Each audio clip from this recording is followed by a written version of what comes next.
High বন্ধুরা, ইংরেজিতে দুঃখ প্রকাশের ক্ষেত্রে আমরা শুধু একটি শব্দই ব্যবহার করতে পারি, সরি।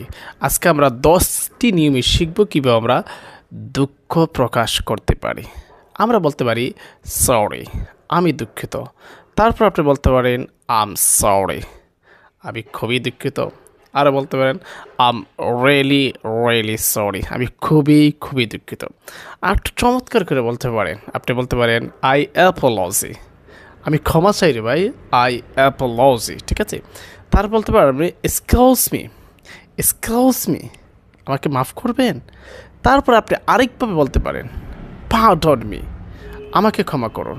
তারপর আপনি আরেকবার বলতে পারেন আই রিগ্রেট, আমি অনুতপ্ত। তারপর আপনি আরও সুন্দর করে বলতে পারেন সেলিমি।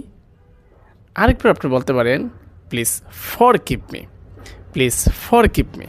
তারপর আপনি বলতে পারেন আই মিসড আপ, মানে আমি তাল গোল পাকিয়ে ফেলেছি, I missed up. In this way আপনি এইভাবে করে আপনি 10ভাবে আপনি সরি শব্দটা কারো কাছে উপস্থাপনা করতে পারেন। আপনি সরি না বলে আম সরি বলেন, আম রিয়েলি সরি বলেন, আম অ্যাপোলজি বলেন, পার্ডন মি বলেন। এইভাবে করে আপনি ইংরেজিটাকে ইনক্রিজ করতে পারেন, ডেভেলপ করতে পারেন। Thank you so much for watching this video. আসসালামু আলাইকুম।